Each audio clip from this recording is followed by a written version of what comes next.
The suspect in the Afghan massacre, Sergeant Robert Bales, is being held at the military prison at Fort Leavenworth, Kansas. His defense officially began with a 7-hour meeting with a team of lawyers. Immediately after that, lead attorney John Henry Brown sat down with Peter Van Zandt of 48 Hours. Did Robert Bales tell you that he went out the night of March 11th and he shot these people? No, he did not. He has no memory of, he has an early memory of that evening. And he has a later memory of that evening, but he doesn't have memory of in between.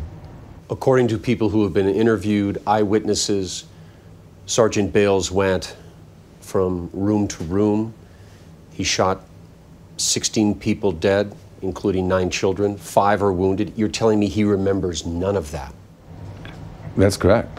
Bales told you he was not drinking that night. Well, he said he had a couple of sips of something, but he didn't even have a full drink. But he was not drunk? No. His demeanor today, was he ashamed? Was he remorseful? What did you see? He's in shock.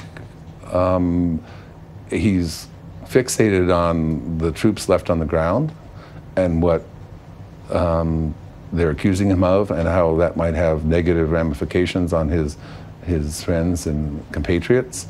And he's concerned that there would be retaliation that would be caused by what people think he's done. Did he leave you with a message for his wife and children?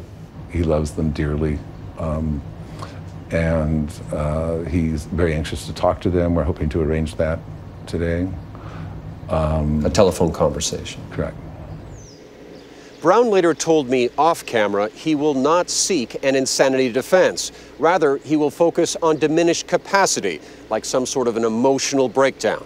Bales is expected to be charged with 16 counts of murder by the end of the week. Peter Van Zandt, CBS News, Fort Leavenworth, Kansas. So whether Bales remembers what transpired or not, the massacre has set off political shockwaves from Washington to the streets of Kabul. Joining us now with more on how this may affect the US Afghan relations, CBS News military analyst and retired Army Colonel Jeff McCausland. Thanks for being with us, Colonel. Betty, it's good to be with you. All right, so in the wake of this tragedy, Hamid Karzai, quote, ordered coalition forces to return to their bases, then demanded NATO in-combat operations next year. In the next breath, though, we hear the Obama administration say we're on the same page. Is there a disconnect here?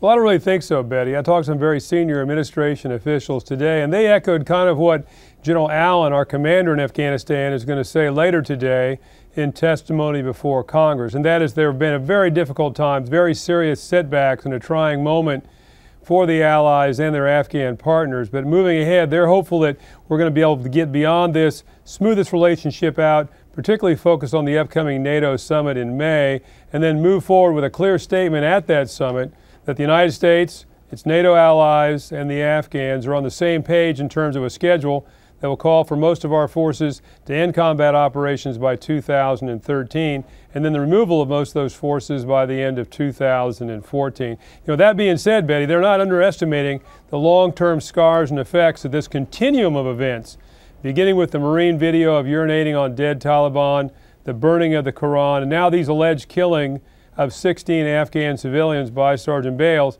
are going to have on that relationship and the scars that may continue. Yeah, I want to get to that in a minute, but in the meantime, while General John Allen is headed to Capitol Hill today to deliver the stay the course message, if the Afghan government wants the mission changed, who's in charge? Well, really, it's a relationship between the Afghans and the United States. We have to clearly respect the sovereignty of the Afghan government and the sovereignty of the Afghan people.